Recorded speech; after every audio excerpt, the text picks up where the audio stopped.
মই চিচিবঙাৰে বাসিন্দা, চিচিবঙাৰ ভোটাৰ। আমাৰ আজি নন্দী ভূঞা কাৰ্যালয় সোমবাৰে উদ্বোধন কৰা হ'ব। পুৰণি যি আমাৰ ৰাজনীতিবিদ যিসকলে একচুৱেলি প্ৰধান বৰুৱাৰ পৰা পৰিত্ৰাণ লাগে আমাক, কাৰণ যি পৰিয়ালকেন্দ্ৰিক ৰাজনীতি তেওঁ কৰিব বিচাৰিছে, ইয়াত পৰিয়ালকেন্দ্ৰিক ৰাজনীতিৰ প্ৰয়োজন নাই কোনো। আমাক নতুন যুৱচামক লাগে, নতুন এজন নেতা যিজনে আমাৰ ৰাইজৰ কাৰণে কাম কৰিব পাৰে, আৰু তেনে এজন নেতাই হ'ল নন্দীগিৰি ভূঞাদেৱ।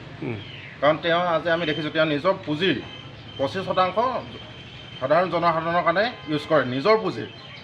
তেনেস্থলত যদি তেওঁ এজন MLA হয়, তেতিয়াহ'লেতো ৰাইজৰে সুবিধা হ'ব, কাৰণ ৰাইজৰ যিখিনি চৰকাৰৰ আঁচনি সেইখিনি থাকিবই, তাৰ লগত নিজৰ 25%ও যোগ কৰি ৰাইজক সহায় কৰিব।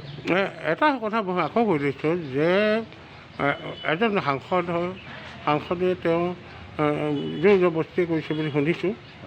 এজন মানে নিজৰ বিশিষ্ট ব্যক্তিক টিকেট দিছে, এইটো ক্ষেত্ৰত আপুনি কি ক'ব?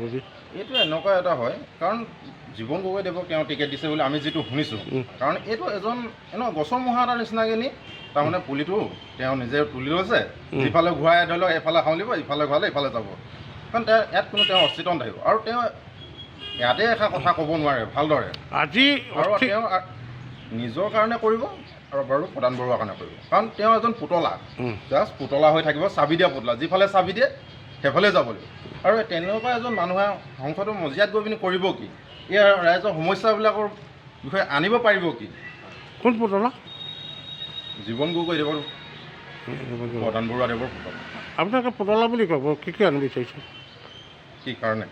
কাৰণ এটা কথা, যিজন মানুহে আমাৰ সমাজৰ কাৰণে একো এটা কৰিব নোৱাৰে, কথা ভালদৰে ক'ব নাজানে, কাৰণ এজন ৰাজনীতিবিদৰ এইটো অভিজ্ঞতা থাকিব লাগে, কাৰণ দুষাৰ ভালদৰে কথা কোৱা।